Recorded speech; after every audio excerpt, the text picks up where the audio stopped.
Hello, everyone. Welcome to tonight's episode. Hopefully, my voice is loud and clear.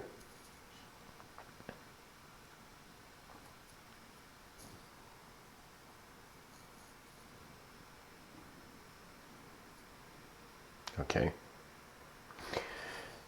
In tonight's episode, I want to speak about heroic endeavors of the archetypal mind. Now,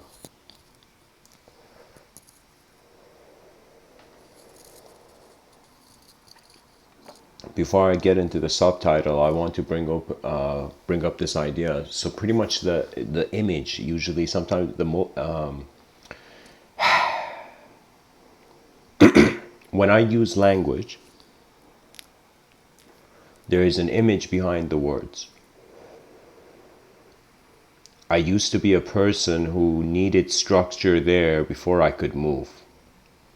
I needed filters to be honored by the world. In other words, what I'm saying is that in my youth, language was the master and I was the servant.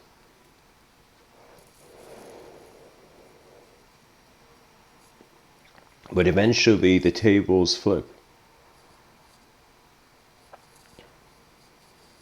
Whatever system one experiences, they will eventually see greater dimensions in.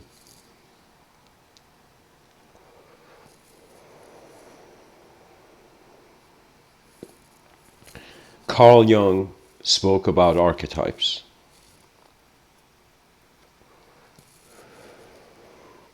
He's a very notable psychologist, and he was one of the early birds who attempted to create a map for the unknown, for the mind of man. Many things have been efforts of trying to map the unknown. My whole ambition with these talks is it's like there's a mind here and we don't know much about it because we're too busy obsessed about the content of the mind. People are looking for the shapes of truth rather than observing the system like an eagle in the sky that can see the whole forest. I find the proper stage of human evolution will lead us where we have both of these abilities. Now, language was something where there was a lot of structure at first, and then you tried to keep up with the structure, right? But many years of going through that sort of experience is cultivating the person where eventually at some point in their life, if they are attentive and sensitive to, let us say, their inner phenomenology, where abstraction and imagination live, if you pay attention to that, the person will have images, they will see a movie behind their eyes, and then their speech becomes simply putting words on that movie. Because if it is just a response to structure, it's as if it's like, what's the purpose of language? I find language is an advanced technology, and a lot of people don't use it properly because they're not aware of it. And, the worst case scenario of language, when you think you're a thought, that's tragic. That's all your ancestors being like, oh my God, our our successor in some sense has a box on his head, a box of his own creation. And that's when language entraps man. It's like that's when language commands the intelligence of the being rather than the being commanding language. You see, it's like this. It's like if you repeat, this is kind of like where mastery is born, where they say, in some sense, it's like the person, imagine you wanted to be a master writer, just write 10,000 hours worth of sentences. Eventually, you will write so many sentences, you will experience many lives and deaths of the action, many lives and deaths of the practice. There will be many summers of joy, many winters of sorrow. As the seasons pass, the person gets acquainted again, the pattern arrives again. The pattern in the conscious waking state arrives again. It wasn't kind of my choice, In some sense, nature is built in a way where every day we keep waking up to the same world. We keep waking up to the same world. I thought it was a bit chaotic, because I noticed that it's like if you kind of look at the nature and the notions that, for example, some people say that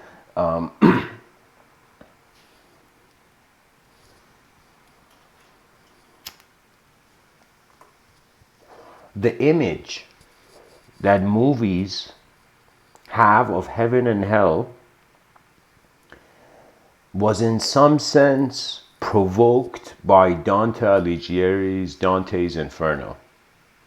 That means some person, there was a wavering emotion, and then a being came and gave it a shape, gave the condition a shape. You see, I find that this is what we don't realize. You know, just like how there was this kind of Japanese show where in the show there were like these beings that could increase their own superpower. You know, they could attain certain levels of their power if they went to the limit. You know, and they called themselves in that show like a warrior species, right? So Mr. Within is saying we humans are not a warrior species, we are a designer species. That means it's like on some level everything is a relationship of the way design is held in attention. Now when I'm saying you know, heroic endeavors of the archetypal mind, is because there's a certain picture I see that is significant to share. I'm kind of like, you can say, it's like you can say, you don't chase the butterfly. If you chase the butterfly and take the butterfly as deep of a metaphor as you want, but you don't chase the butterfly, because you will be one step behind. As a kid, I would chase butterflies and catch them with a plastic bag and release them. But like when I chased them, they were like ninjas of nature, you know? So it was, in some sense, it was not possible, right? It was as if one step behind. Oh man, I tried it again, one step behind. So mastery always requires a hierarchy. So anytime it's like we can't even, all these people, it's kind of like some of the concern of, I find, just pretty much we're all spectators of one global arena. The sooner we understand that, we bond as audience members, not as actors on the stage, right?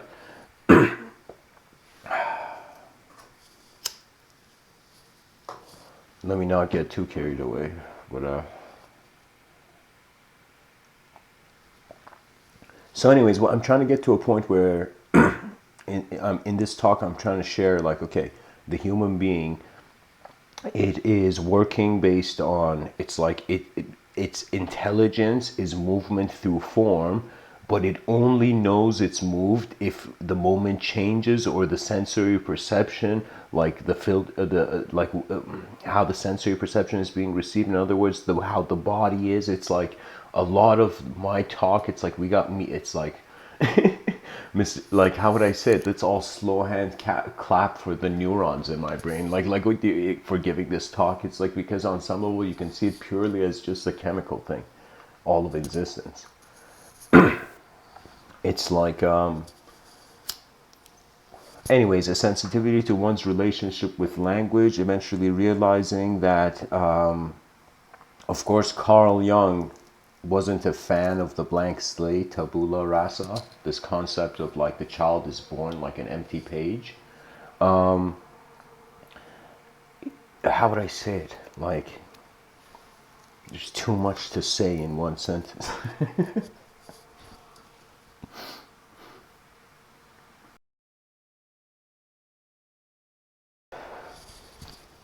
Here, just to be safe, I'll start from the opposite side of the spectrum. Imagine, let's entertain the notion that evolution has occurred. Let us entertain the notion that we are a material species, that it has been only recent that our technologies have evolved to a point where greater complexity has emerged.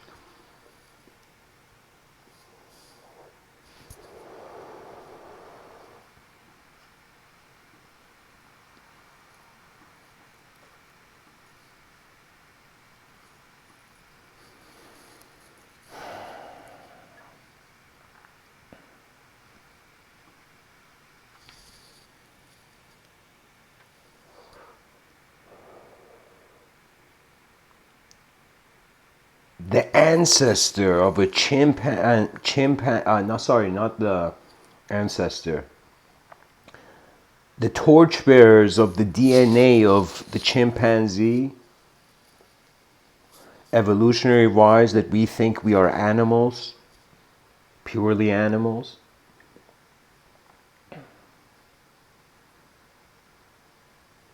If we avoid that human intelligence is much superior to many other species that are on this planet, it's as if like that's the objective evidence, like human beings are like a different level. But what makes them like in that state of a different level? What is it that makes us unique?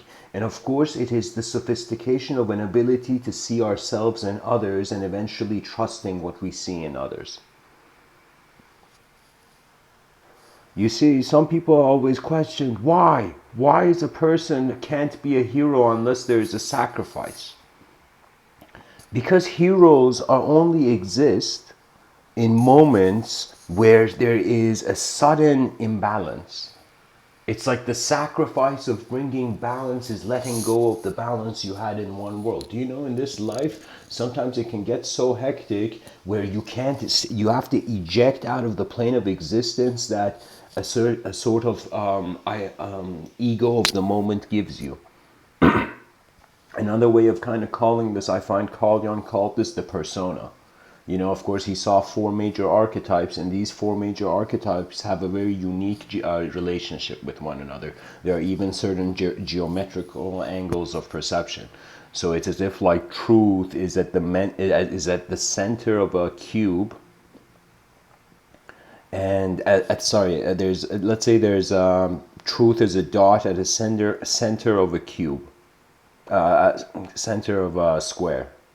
Now, it's kind of like these points, these let's say these four major archetypes that in some sense Carl Jung saw. Let me tell you, Carl Jung, these four major archetypes, by the way, I personally feel like I see the pattern that it is the embodiment of the pure, it's avatars of the elemental realm. It's pretty much elements made into gods, and that these are the archetypes that Carl Jung says. It is kind of fascinating. Sometimes you can never know. When you look at the past, when you look at the future, you're like, oh gosh, like how long, how much more work, you know, how many days of restless kind of just pursuit. It's like for how many, it's like pretty much human existence. Like it's pretty much asking the question, how do you exist in a void? You know, in this vast space that hovers this rock. So we exist in ourselves. We see life in ourselves. This is something about a higher level. It's like, imagine if the citizens of many nations, they elevated to a level where they realize, oh my God, every person, regardless of who they are, regardless of what they are, there is a mind there. There is a free will choosing thing. There is a moment of intelligence there, right? So it's like, that's the thing. People are not seeing civilization properly, so they are lost, they are banished, kind of exiled from the heart of the species. So anyways, what I'm trying to get to is that it is an image of self that finds that it can transition out of the attention if it engages truly. It's like, think of it this way. Many beings are, to be honest, their success depends on how much they abide by their design. And sometimes to abide by your design means wondering about what components of meaning in others that you see are your viewpoints only. Life is so fascinating when we come to a moment where we see, oh my God, it's attention in a room.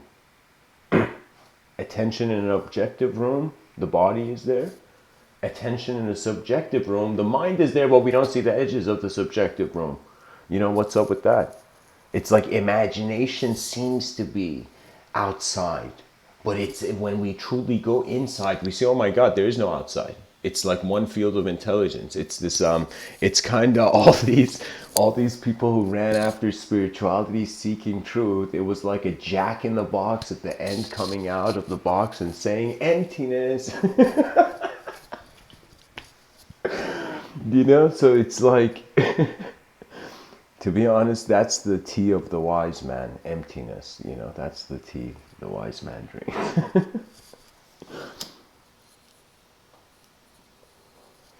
An acknowledgement of emptiness is the beginning of the ability to acknowledge everything. If you think of it this way, in this life, if the person is preoccupied with the image of themselves, their attention is more on themselves than the world where that self must function in.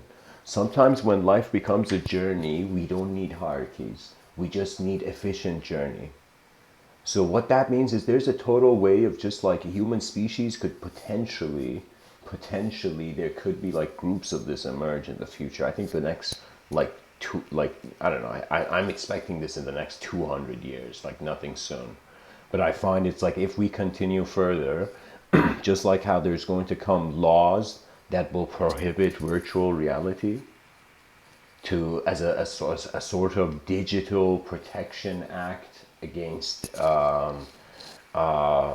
artificial nature.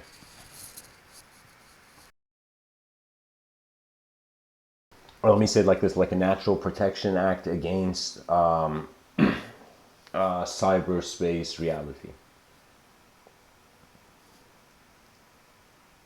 It's not that the future is far and the past is distant. It is just that the moment emerges as kind of like a light of a candle in a room. As I'm sitting here right now, there are moments where I'm like, okay, from the same mouth can come any word.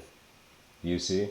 It's as if many realities can be seen. There's a very deep quote by the poet Rumi.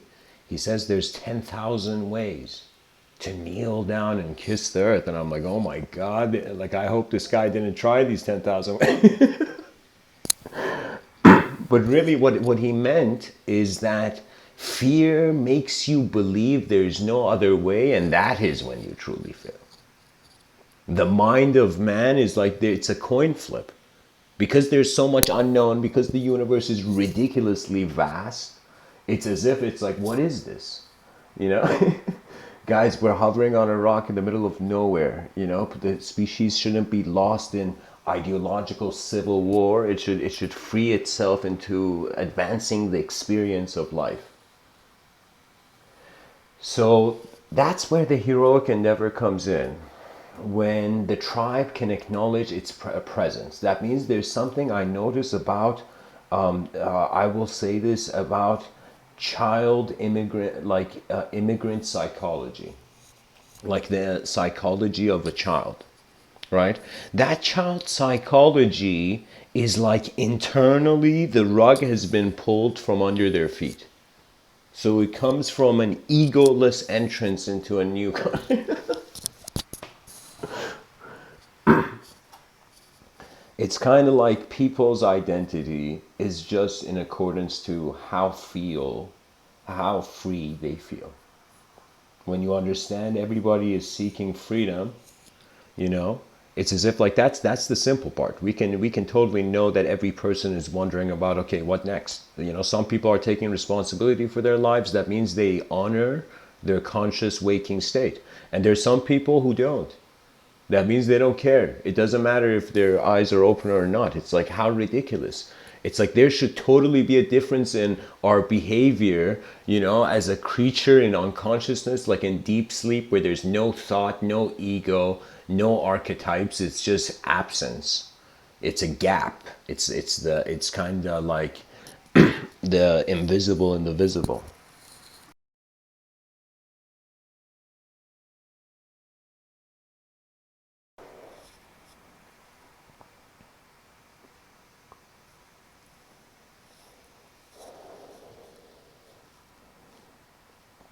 Words are just the ink. What moves the pen is much deeper in dimensional being.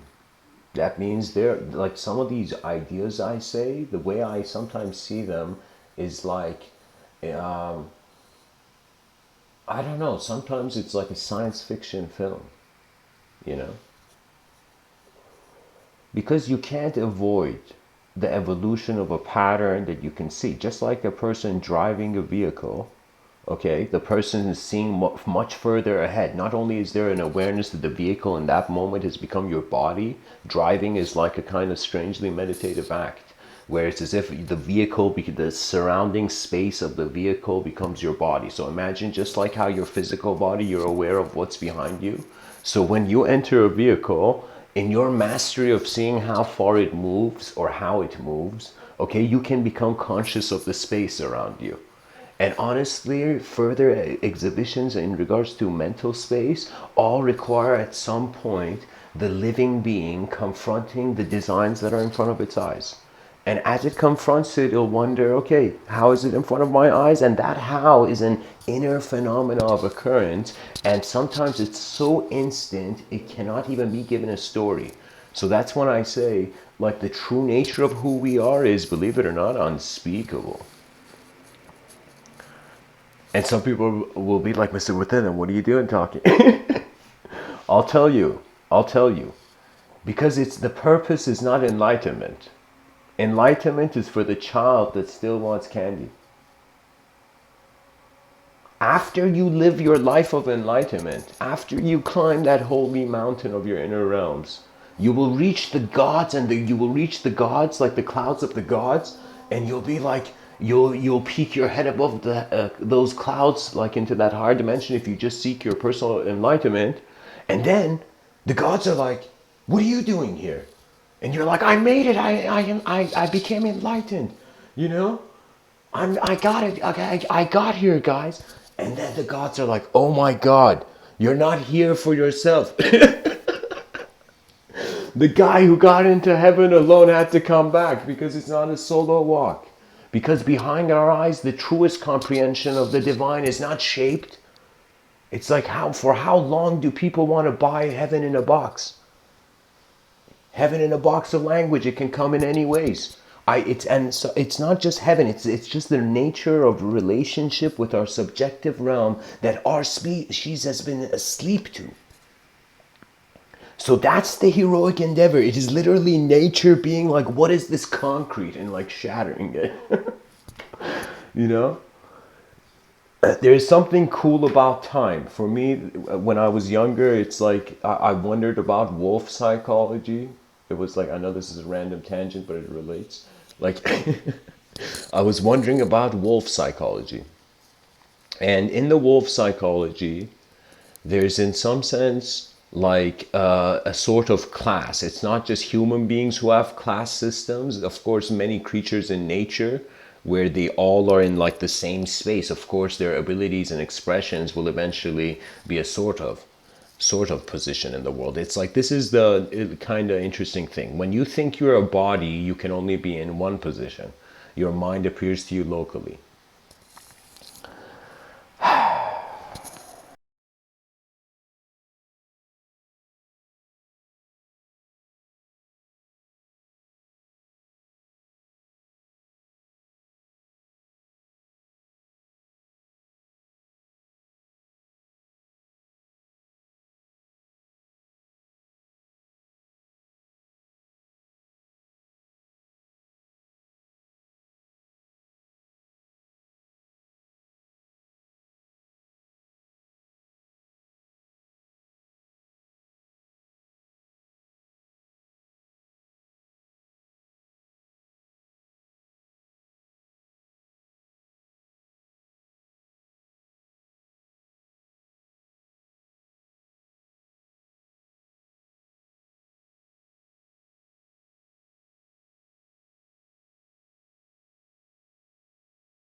Okay, sorry about that, guys. Needed to handle something there.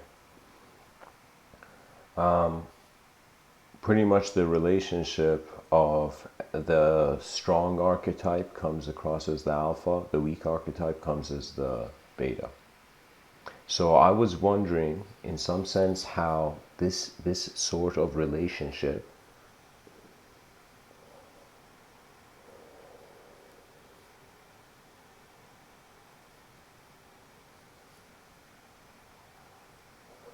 in nature there are classes. Nature organizes itself not in accordance to its individual thoughts, but in accordance to being aware of the field and environment it is. That means the creature living in the ecosystem relies on the ecosystem to continue in it, right? And this has become the journey of our personal dimensions, pretty much human survival. Now, when you look at human life, a lot of it is mobility, a lot of it is just doing certain actions, to be honest, because in every moment we're getting a different experience. Let's say a person can wake up, one day go to sleep and wake up and feel like it's a new day, it's a new sense of experiencing who you are, right? So what I mean is that we are kind of, there is, maybe in the subconscious of us as natural beings, there is some sort of ethical backup system for the efficiency of 8 billion creatures on a rock in the middle of nowhere. Like,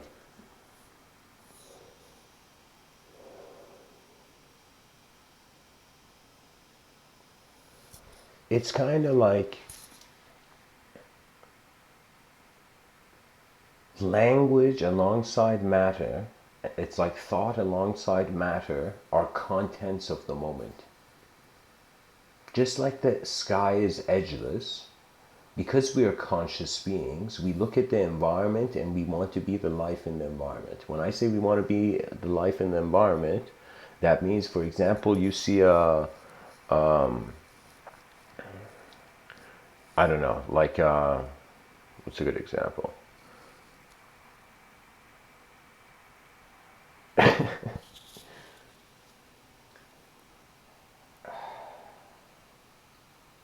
I wanted to say, like, you see like a cup of water and you check to see if there's anything in it or not. You know, something, I wanted to relate it to something simple, that it's presence of attention, a sort of moving personality. The sense of self changes in accordance to every moment. The environment becomes at least a certain percentage of our thoughts. If the sense of free will is weak, if the conscious mind is not responsible for itself, unconsciousness will take it. It's a very simple idea. Like, if the person doesn't maintain their being, their objective being, their subjective realms will suffer in the anguish of an end. So you see, it's like when you realize a part of life, it's the movement of phenomena which is beyond your will, but a part of life is how the movement of this phenomena has meaning is in your will, in your ability. And it's kind of like,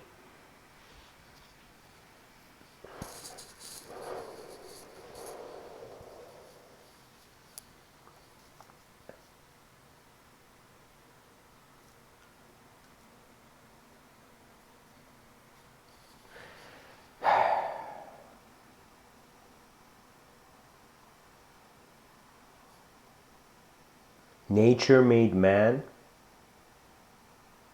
and after nature made man, man began making nature. And when I say man began making nature, I mean man began imposing his subjective realms. When I've seen many parents from many different cultures, and how they treat their children is like they either are making the child conscious of its environment or unconscious of its environment. Two things are happening mainly. Either the child is paying attention to the right archetype, or in some sense the child is, how can I tell you? It's like the attention can waver, you know? in an instant a candle flame can be blown. Do you know how many dreams of people before they even attempted have been crushed based on just the sort of potential of it? It's kind of funny. It's like unless there is a reward, people don't care. But until they realize that serving the external part of the species is kind of the greatest service of your inner realm.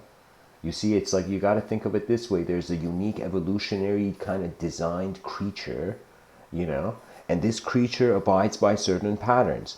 And it has divided the world into patterns. You know that kind of military strategy, divide and conquer? So it's kind of like, what did this creature do? It started to fight.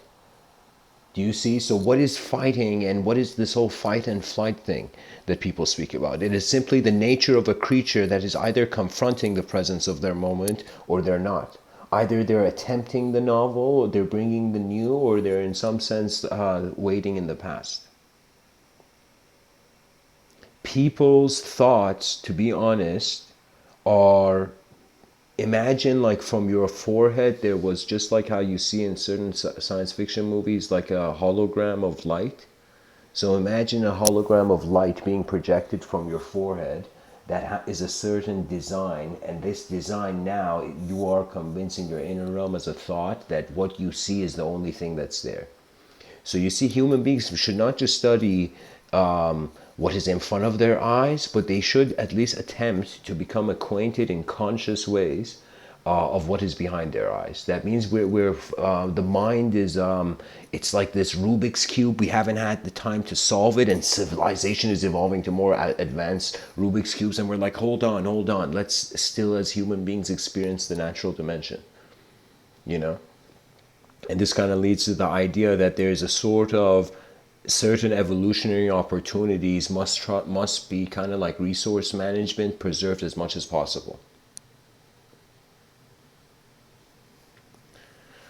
The concept of the hero transformed for me. At times, the idea of the hero was the being who had the greatest ability in the moment. So it didn't matter for me. It was like you can even see a villain as a hero in one scene, and then suddenly see the villain as the actual hero as the hero in the scene. So what I mean is that different archetypes come and occupy different and project in sort of subjective atmospheres. You see, Carl Jung was trying to bring the attention of people to how behind your eyes there's a sort of compartmentalization, a sort of innate intuitive categorization done in accordance to how in every moment you felt. And emotions arise in accordance to intensity. So what it is we, instead of claiming that we know, instead of trying to worship a solution to this cosmic landscape, you know, with various unknown factors, we should in some sense kind of bring our attention to the source of the phenomena. So what that means is, for me, life was complex every time I wanted a result, until I'm like, whoa, hold on. This world is changing. We are, even like, look at yourself from compared to 10 years ago. You have biologically, physically changed. Okay? And so if you have physically changed, so similarly, it's kind of like, guess what? So does your relationship with thought change as well. I mean, like, you know, your physical body has changed. So what does that mean? That means you don't have one body. You're just a process in change. You're just consciousness journeying as manifestation for a little while. And in this little while, Mr. Within, is like we got free will. We have all this stuff here. It's like, you know, it's like we are so blessed to be alive now, not just because of our super cool technologies, but we are blessed to be alive now because I find the hardest was the first. The first eyes that put an attempt to walking towards civilization. You see, there is no ultimate outcome. There's a reason Salvador Dali says, do not seek perfection. You'll never reach it. You know? I think that was his way of kind of being humble, you know? But what he means is that there will always be a greater perfection, because change can project a sort of infinity. You can say change is the engine of infinity. The concept of infinity cannot exist unless there is one point of reference as a sort of that moment's kind of seen, and then the next moment's seen.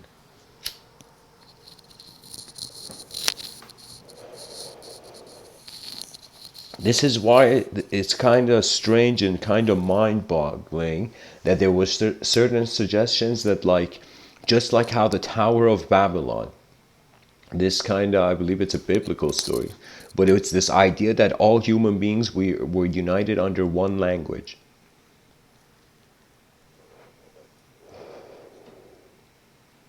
And then they built this tower that reached the heavens, and the gods, similar to that other story, were like, no, you guys don't come any further. Like, they said it differently, like the gods looked at man and was like, what is this? And they make the human beings speak different languages. In other words, dividing and conquering them. We can say the scientific pursuit is a way of trying to conquer the atom. We are dividing it and then, conquering it. That means the divisions even we're dividing. So civilization's intelligence shouldn't be just based on mass division, right? Mass complexity. Because to be honest, knowledge is projected. What does that mean? That means even though life isn't a sort of tabula rasa, as Carl Jung sees, but the moment's significant, the words that appear in the moment, the ideas that are projected, the subtler designs of how the concepts are received in regards to how each person's eyes are open to the world, it's like all of these, it's as if there's a new moment where the story can be retold. And that's the kind of greatest fruit of wisdom you can take from the tree of a changing world. This is why the simplest route to divinity, towards the kind of gracious, the pure lands of our experience, there were certain beings who attempted it. And because this is a talk for mystics, I'm going to share it. Because the idea is like, okay, the modern man, biological creature, projecting a sort of subjective self. Carl Jung comes and says this subjective self, in some sense you can see it as the kind of the ego, the personal conscious, the personal unconscious, and the collective unconscious. Okay, so it's like you can totally see the map that Carl Jung is leaving behind of the unconscious is geometrical. It's like as if Carl Jung saw a geometrical crop circle in his unconscious, and he began teaching it. And what I mean by that, it's like it's kind of like 1 point, and it goes to 3 points, and then from those 3 points it goes to, let's say, 4 points, and then eventually there comes a level of choice where whether you want to follow the linear or you want to jump into the infinite, it becomes kind of simultaneous, right? So think of it this way. Think of a person in this life that if you were in front of, you would respect. Someone from your past, from your specific past as a person, someone you saw in your childhood, that if you were in front of, someone, it could be your grandfather or anything, that if you were in front of, you would in some sense respect their being. So I find the same sort of respect that one gives the external reality, they will realize that it must be given to self. Think of it this way: the heroic endeavor it's it's kind of foolish, but at the same time, I mean, so many people, the status quo thinks the hero is stupid, is wrong, but the hero's inner reality tells him to do what is right in the moment.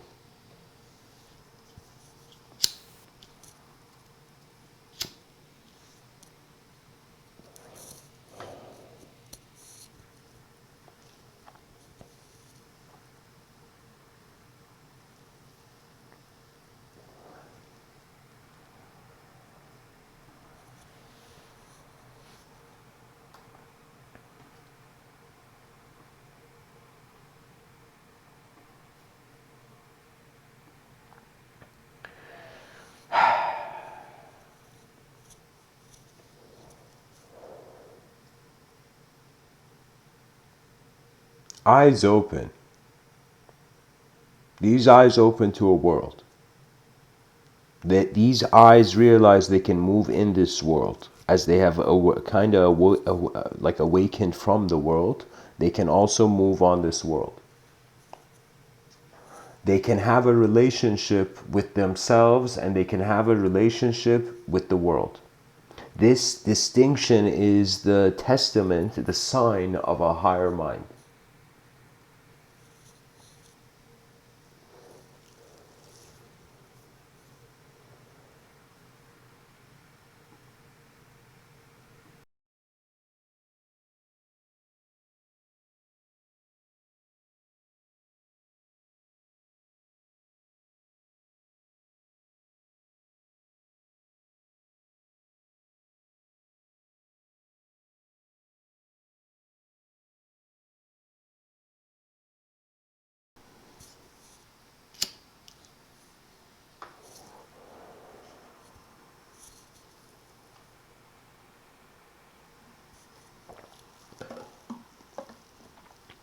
I feel our minds are yet to be truly known. We have seen nothing yet of our intelligence, and somehow civilization has continued. It's remarkable. It's like I consider this moment of existence as perhaps kind of like a very tiny percentage of what is actually present here. Without humility, the ego is lost in a simulation of desire. And it is only honesty that can conquer fear. This is something they don't tell people, but it is honesty. A person who in some sense discovers their true self, a self that can simply be in the world before imposing any sort of complexity. Then from that state of mind, you can totally see how Carl Jung was sort of witnessing certain,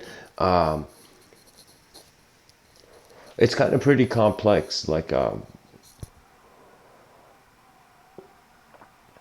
think of it this way. This is how I'm going to explain it.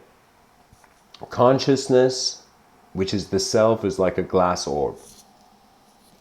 This glass orb is, imagine on like it's on it, there's 4 dimensions to it.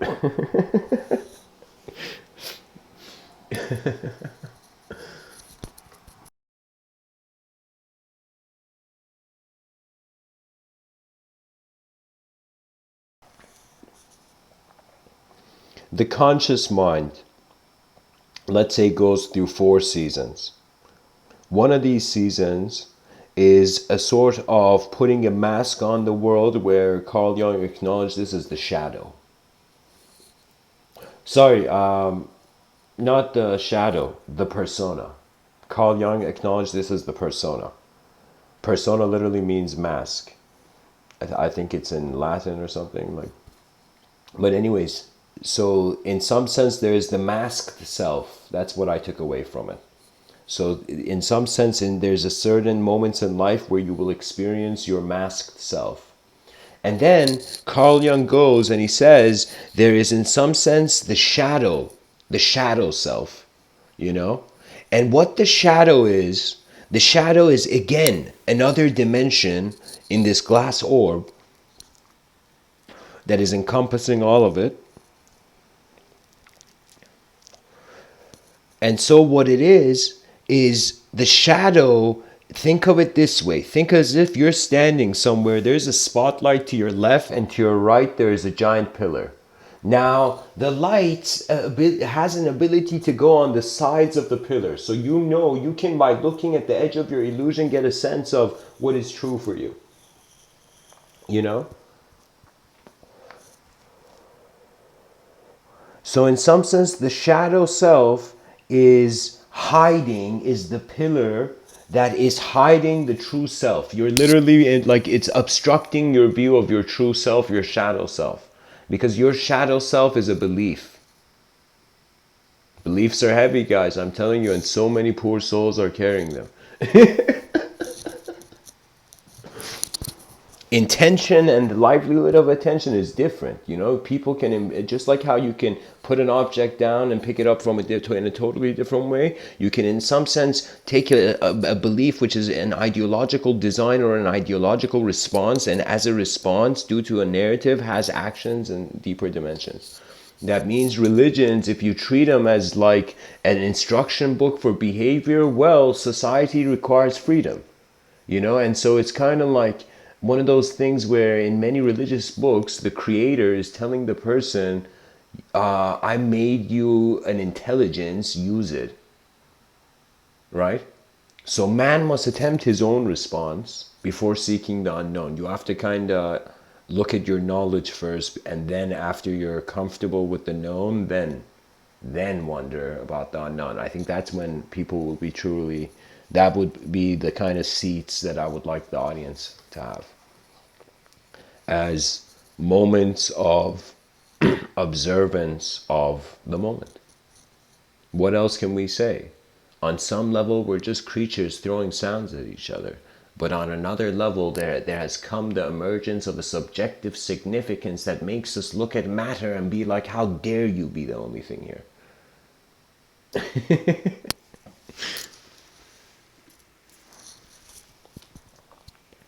It's like the greatest mastery arises from the greatest freedom, and that freedom that is in an instant.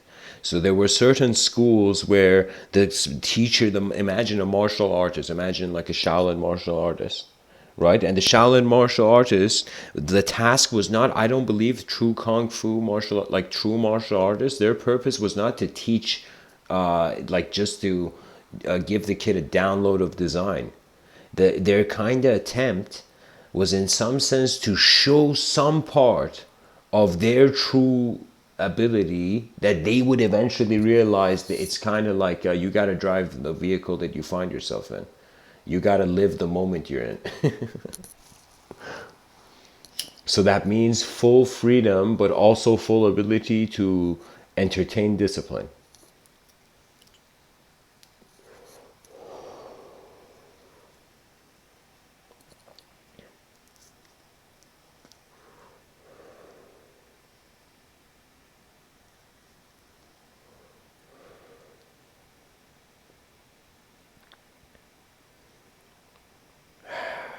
It's kind of fascinating. Our ancestors, you know, the caveman, you know, found sticks and stones and kind of managed, or maybe at for further date managed to eventually, like the fire probably came from lightning first. But I'm saying like the caveman could have tried at least, you know.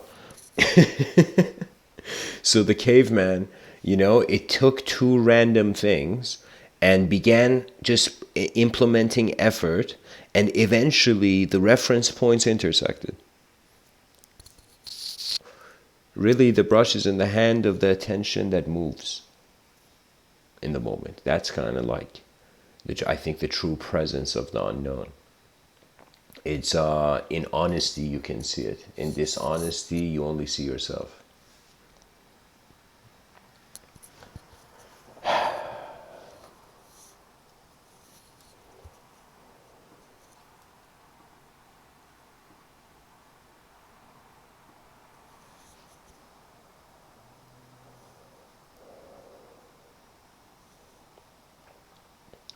The weather is changing all the time, both in front of our eyes and behind our eyes. In the recognition of this, the Buddha set the middle way because he realized inevitably the middle way is always there.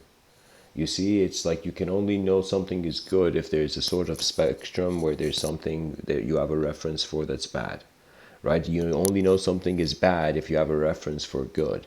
You know, there's only a rebellion if there's something to rebel to. So what it means, it's many dualistic patterns are savagely. This is when I kind of extreme, but I speak of language as as a sort of linguistic simulation.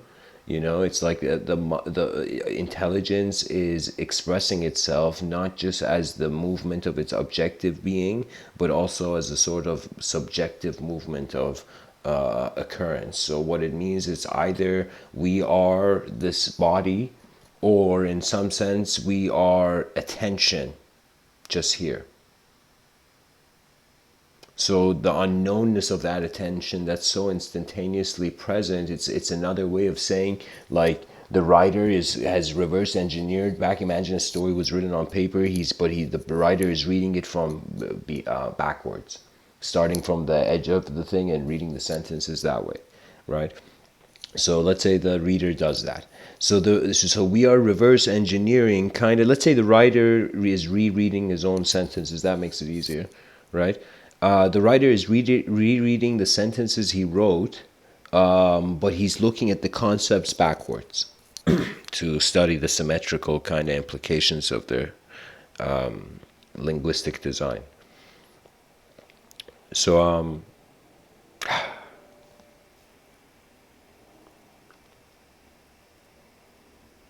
the writer returns to the first letter on the page to realize that prior to that letter, it is just the field of opportunity.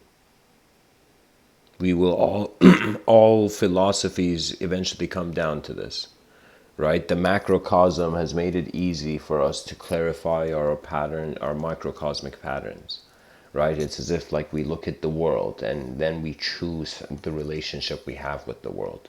See, true independence doesn't arise I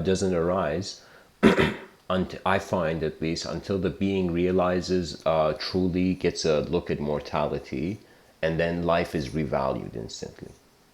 That mortality creates an ambition to attempt. At least it's like you're a designed creature, you're a designed phenomena, conscious phenomena. In the moment, it's like this is better than deep sleep, so at least attempt living in this, because we are creatures of not just a firm belief that we are a material being. We are creatures that the stories in our attention change. It's as if, just like the person eats food and then it affects the development of their body, similarly, it's like the moment the mind is consuming ideology in a way where it's pretty much the will of the explorer. It's like the evolutionary urge that was perhaps back in the day just savage fighting is now transforming for people into inner ambitions. So the thing is, it's kind of like, there's the ego comes in many forms. The persona can come endlessly. Sometimes the persona arrives in accordance to the environment. Sometimes you have control over the persona. Sometimes you don't have control over the persona. We went to the shadow self.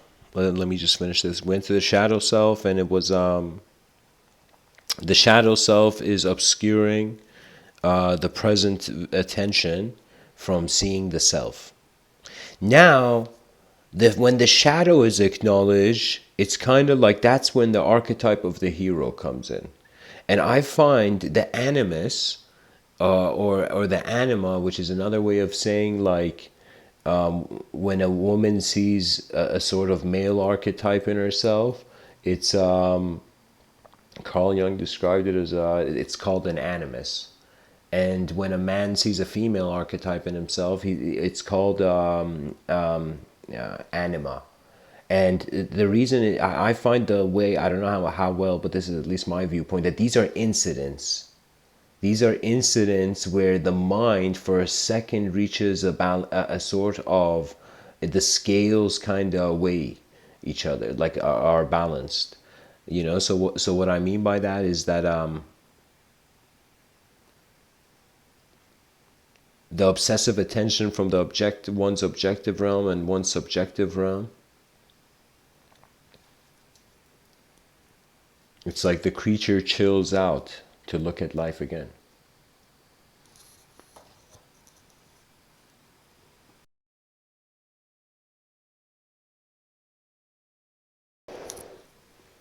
We can say it's like, maybe this is a better way of saying it, where I'm trying to take these four major archetypes as dimensions to the self. That means throughout the day, the person can experience the way they exist as a sort of masked self. They can experience themselves as a sort of chaotic self, and they can experience themselves as a sort of ordered self, and a sort of balanced self. And they can also experience themselves as the self. The self is kind of like Maslow's hierarchy of self actualization or whatever. That's leading to the same thing. It's kind of like eventually a realization in, like, if you were to close your eyes and wonder about something, like imagine like there was a puzzle you saw, and you saw this puzzle and you closed your eyes, and in your mind you had to solve that puzzle, right?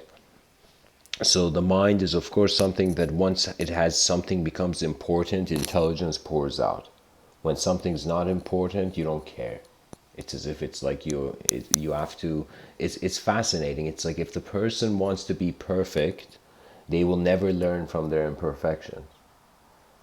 And if a person thinks they're always imperfect, they will never learn from their perfections. So it's as if kind of like how can I tell you? It's kind of like, what's his name? Oh God, I can't believe I forget his name. It's this French philosopher. What was his name?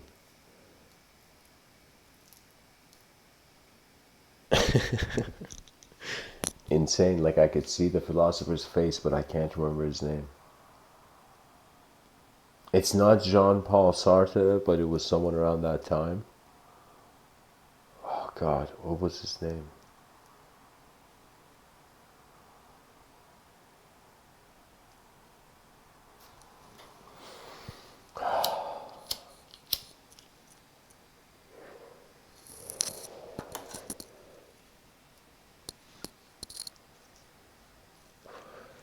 This philosopher said that as he was going through a revolving door, it was as if genius struck him.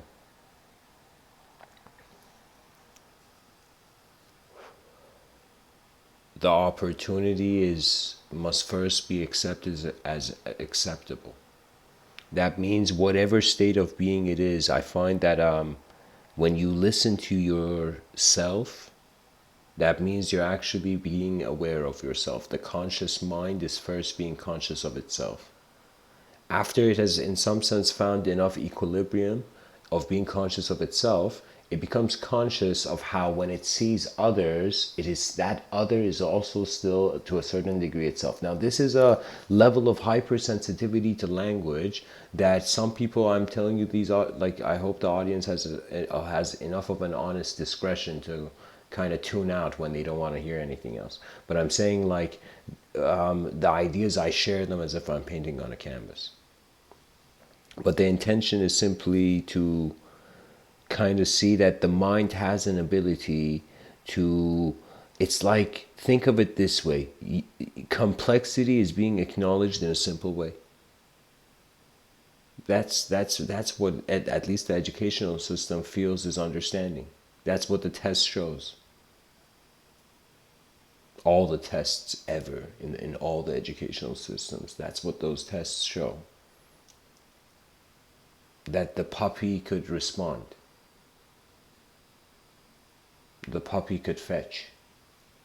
Rather than igniting the next kind of grand movement of explorers of their own minds, kind of like realizing language is sparked on earth.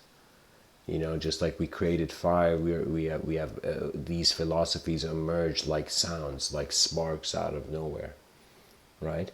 So it's like I find it's all about life sensitivity. There's something also very crucial, right? I find out this is where wisdom comes in, where wisdom is always a reality check. Just think of it this way: if you had a reality check once in a day, or maybe a couple times throughout the day, what does that mean? That means I kind of said, at least for the busy, like imagine you're a Wall Street guy and you're just running like an engine nonstop.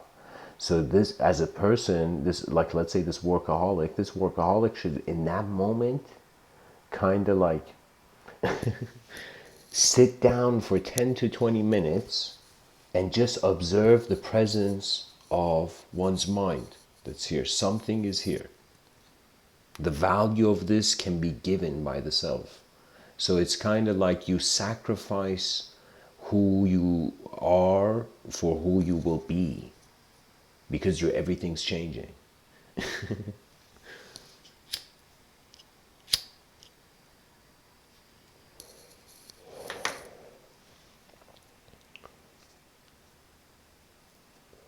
I consider that Carl Jung's map was a response, a reaction, not a reaction, a conscious response to what he saw. All men write what they see. That's all they can write, believe it or not. If something is not in the observable universe, guess what? Like, how much poetry do you want me to write about the unobservable? It's just the veil. Eventually, man will wonder about what the lessons are, at least in this plane of existence. It's as if, think of it this way, there's this Japanese saying where they say the man is the room he enters. You know, the man is who, the man is, the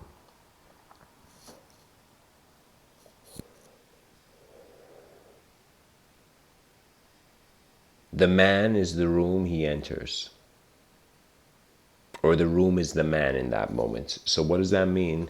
That means every moment new engagement. That's the power, I find, of this whole true self ordeal that's been going on in at least the more philosophically inclined dimensions of psychological thought.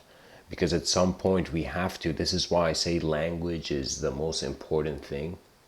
Teach your child how language is at some point the free will giving value, and you will realize the many dimensions open. It's as if you get a strange internal authorization. So what it is it, on some level, I'm saying, like, every person starting in their own, in the angle of the world they see. Now we have to realize there's also an explosion of data everywhere. So I want you to think that nowadays it's like children aren't just like, you know, getting firewood kind of like to kind of somehow, like, you know, cook supper. It's like the people are like so engaged in such lives that are such technologically influenced and media oriented and data oriented, that eventually the child will feel that life is moving so fast that it is not what it sees, what it feels. So the inner emotional realm becomes, the more you get obsessed by work, the inner emotions, it's strange, you become more like a machine. Too much perfection, too much order is chaotic. It's messed up. This is why it's like humor was seen as kind of like that kind of martial arts rhythm of kind of balancing the intensity of the image that arrives in the attention.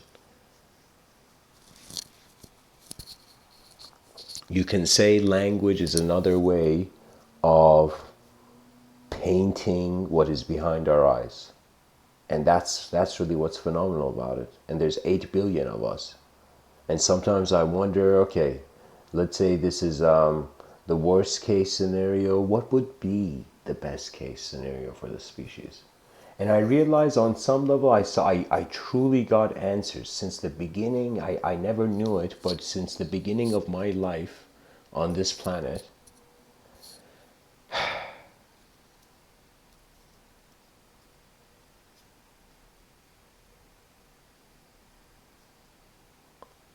nature has been giving the solution. Nature is here first. Nature is not conceptual. It's not thought. It's just observer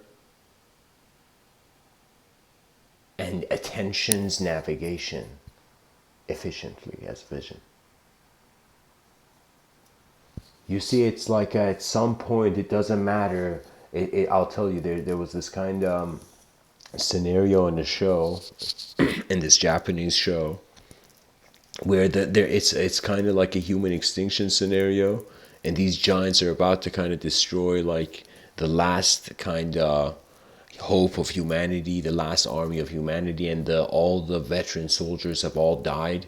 So it's all the new troops, and the commander has to go tell all these new troops, we have to charge one more time. So they act as a decoy, so some elite soldier kind of like gets rid of the main bad guy archetype in the show.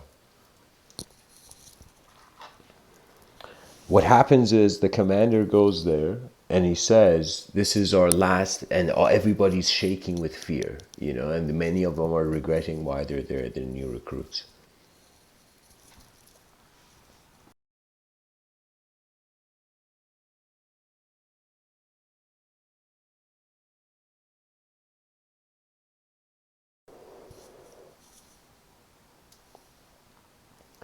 He says that this is our last stance, and we must continue with this. And it's better to fight because whether we've run or not, we're going to die. So this is our last stance. We will fight. And so one of the soldiers that's shaking and paralyzed with fear, but he has enough courage because it's like he feels death is coming, he can speak up.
Sorry about that, guys. To continue.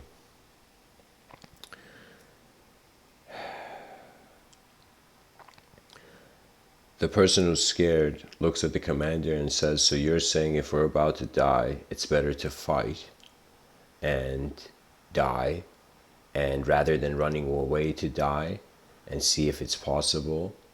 And he says that you say this is better and it's better to, and is it all meaningless?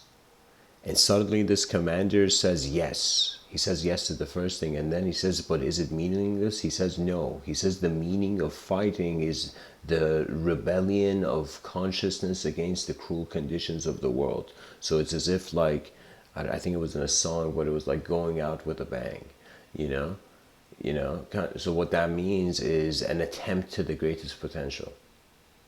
So this attempt to the greatest potential has become a sort of exploration of the unknown. And I think where, at least what I can say that's sufficient, is that that it's like the modern man, the modern Homo sapien,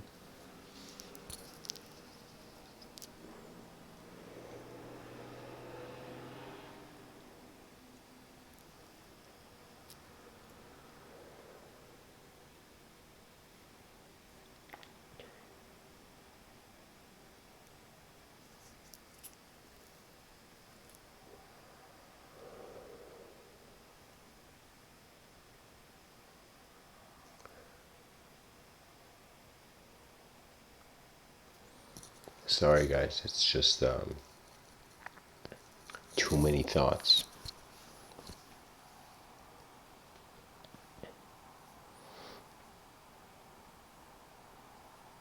I'm trying to get across there's something alive here, and a lot of its meaning and its behavior is influenced by its self-generation. And it's important to study the world. So once we step out of who we think we are, whatever kind of geometrical shape or mapping it has, we realize self is dependent with the world. So whatever kind of known phenomena is there, Carl Jung came and called it like the conscious mind, the ego. But I'll tell you this, it's like you can give it any kind of shape, but what the whole relationship is that certain things in the moment are known and accessible, and certain things in the moment are unknown. And because certain things are unknown, that unknown will always make the inner reality ambiguous. It will always make it as if it's like it's not clear. So the nature of how we should pursue, at least the exploration of our minds, to actually study our bodies, and which we have. Neurology has done a great job, and we should pat them on the back, neurologists, because they have in some sense to shown us, all right, this is what's chemically, like this is what's these are the kind of like this is how the neurons are running the show. So it's one of these things where objectively we've reached the edge, and subjectively we are also as a species getting tired of kind of endless self projection, just people living for the image and the emotion of the moment where there's something important is occurring. So it's like there's many programs that are just unconsciously happening and man can't do anything about. Like it's like there's a sun out there. It's like we can't tell the sun, hey, let make it every day a sunny day. Let's kind of like ban the night. you know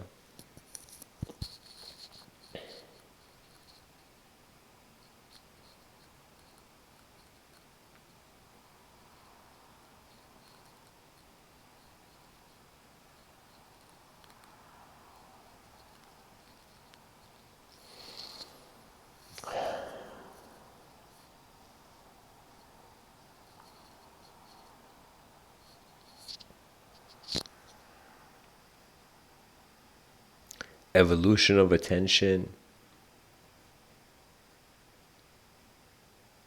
beyond subjective conception into the witnessing self. The moment in its simplicity can be an endless source of meaning. The moment in its complexity can be an endless source of meaning. The moment in its known factors can be efficient, can be accessed. And in its unknown factors, at least it's showing the room of evolution. Without the unconscious, without like emptiness, we really can't have a purpose for something that's shaped. We need it. We need the space. We need the context and the concept. A concept without a context, it's kind of like, playfully, I could say it's another way of saying like a goal without a plan is inefficient.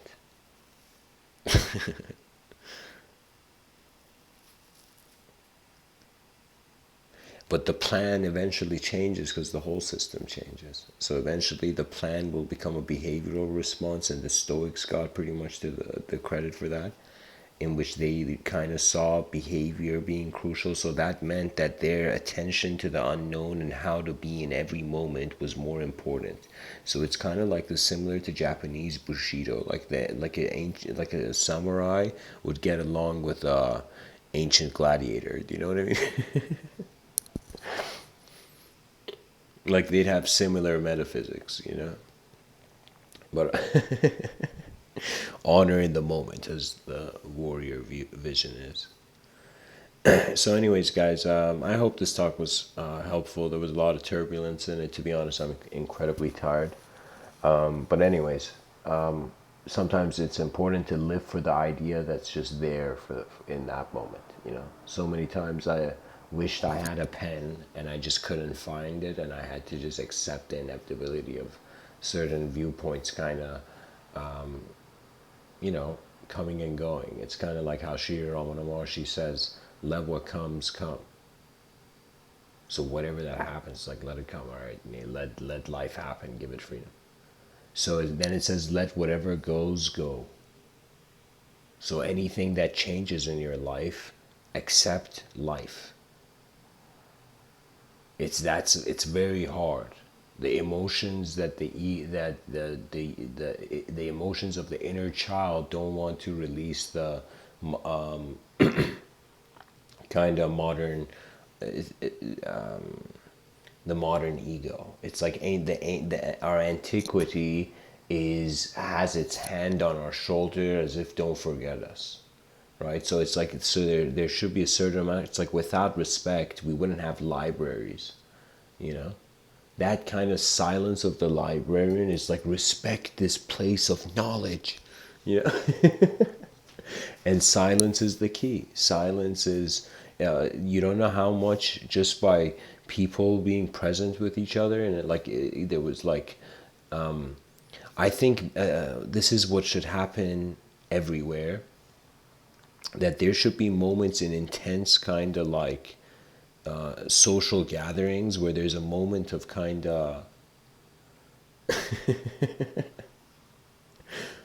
okay, maybe this idea is going too far. Anyways, I wanted to say silence is crucial to be the space between our personalities, which animate through sound related to kind of subjective symbolism.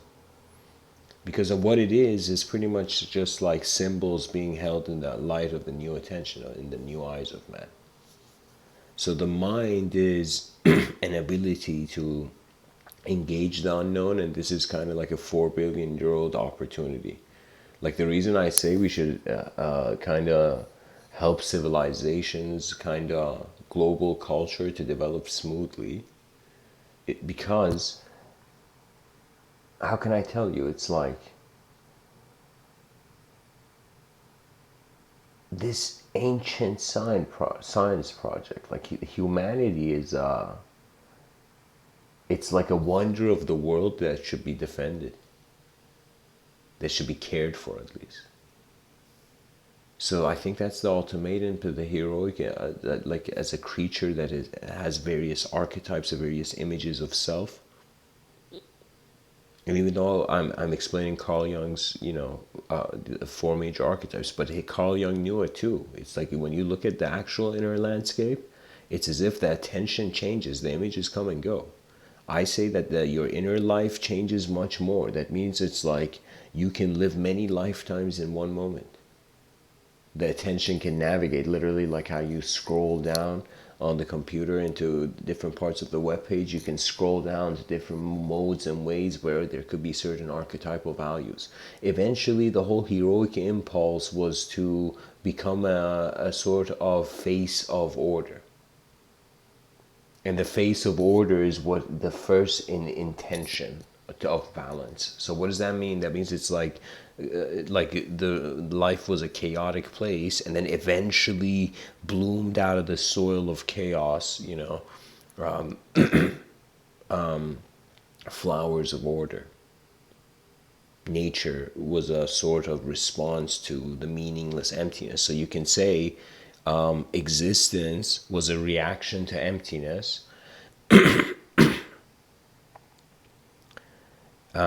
Existence was a reaction to emptiness, and thought was a reaction to existence. And when I say thought, in other words, dash language.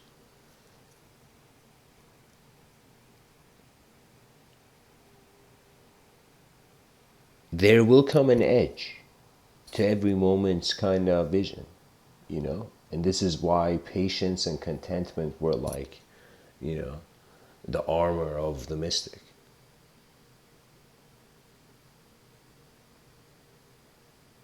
Life is opportunity, and it's also an opportunity to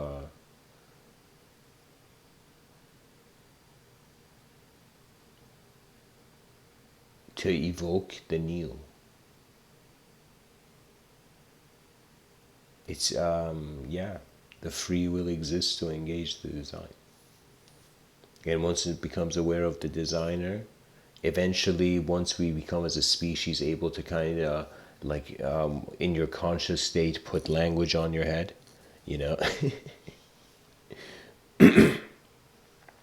when we can purely be in the conscious waking moment, there is the greatest enlightenment or ability. I consider it. It's one archetype that is the first archetype of the conscious mind. That means in the void, in the space attention of your consciousness, there arose the first archetype.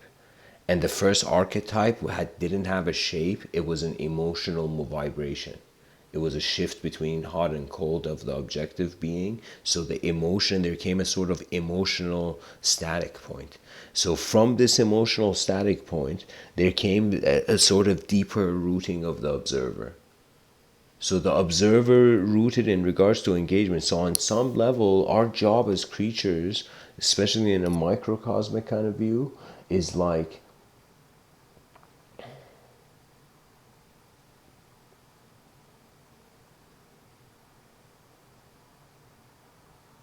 does language define our eyes? Or do our eyes, our direct experiences define language? If we go towards the direct experience, it's as if I think, that is the resolution to the bewildered unconscious program. So this I think, just like how I'm telling you, the day that a person has the same level of compassion, like true compassion that the Dalai Lama has, the 14th Dalai Lama, that's like, if you have that compassion with yourself, it means if you treat it's like, at first, here's the thing. It's like, this is how this is something good to share. First, the person treats others as they want to be treated. Eventually, to realize the way they're treating others, they can also treat themselves that way.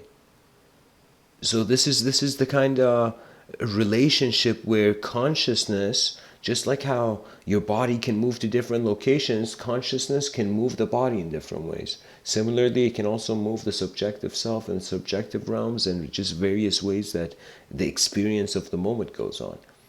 To be honest, this is what I'm saying. When we really want to be true about it, we can't define consciousness, because there's no way of talking about sight in space.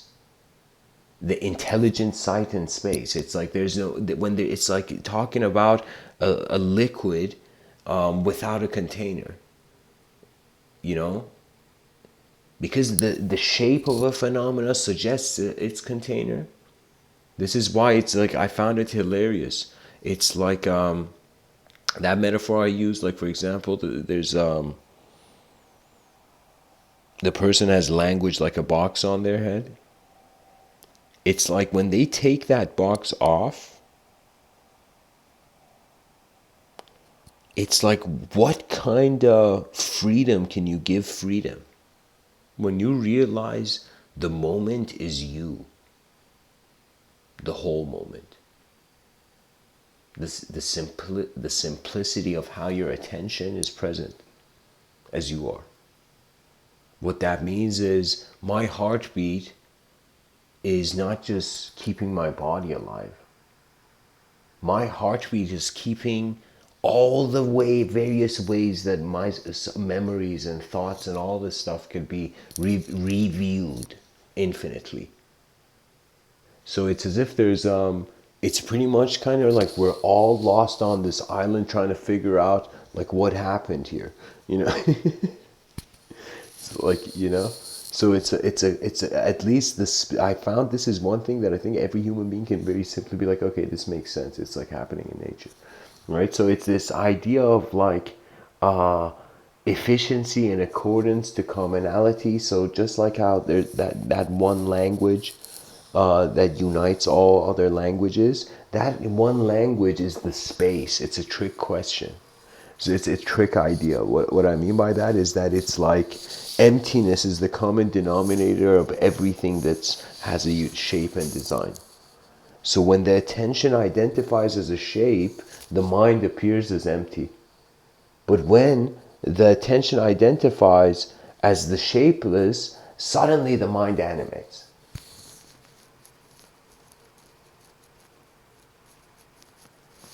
So in other words, what I'm saying is, like, when a person looks at a phenomena, like, here, I'll give a personal example. Like right now, how would I say this?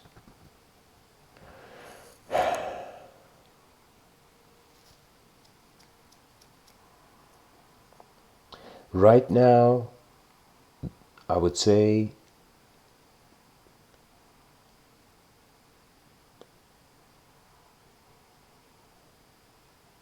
I'm looking at this computer in front of me, and I see objectivity already here. So the moment I open my eyes in the morning or in any moment, when I choose to wonder about how my attention is there,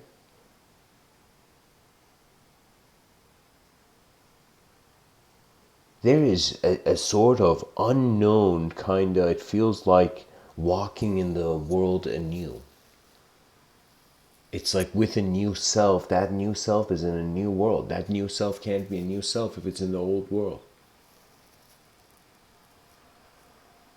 Every civilization, every creature in every moment of history, at least as far as civilization is concerned, they're heroic.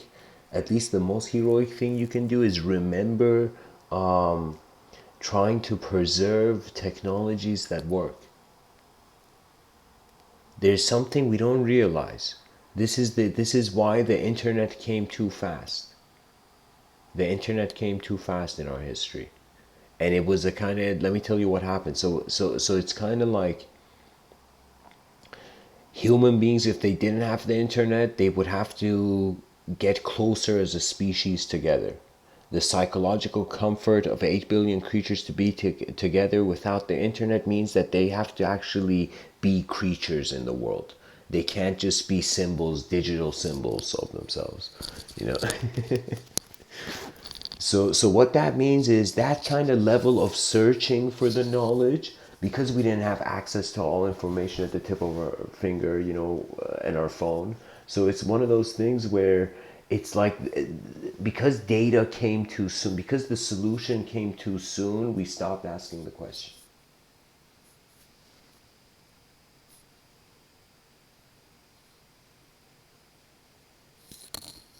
I feel we are all designers. We're just entertaining different designs. So our position, our profession is to acknowledge the design found in the moment, and then realize that movement, navigation, free will, emergence of language, emergence of a sort of narrative to live, it's as if it's no longer about doing one ultimate move and everything's good. I find it has to do really with a sort of vision. Like, what do you see in this life? Henry David Thoreau said, it's not what you see that matters. It's not what you're looking at that matters. It's what you see. So my whole attempt, to be honest, with all these talks is kind of trying to bring people into a sort of view where I'm saying, okay, so what is the experience of language? Where is it occurring? You know, where are thoughts occurring? Sometimes imagination to the person appears a sort of as if it's happening in an invisible room. Right? The person is aware of it. They remember their dream they had last night, but it's like nobody knows they had a dream. Nobody can even care too much about it because they don't have their eyes. So it's so there is a sort of savageness to reality, but the heartbeat of the species is collective. So I will always say human beings trying to bring more of an emotional stability in humanity is more important than just a sort of intellectual stability. Intellectual stability literally means just like we are redesigning the architecture of the world story. That's it. What else can it do? It's like we are like minds that have their own experiences and then come back to the tribe, and it's like, yo guys, look at this. That's what communication is. Building bridges between minds that for the first time in history I have the opportunity. So anyways guys, I've talked too much.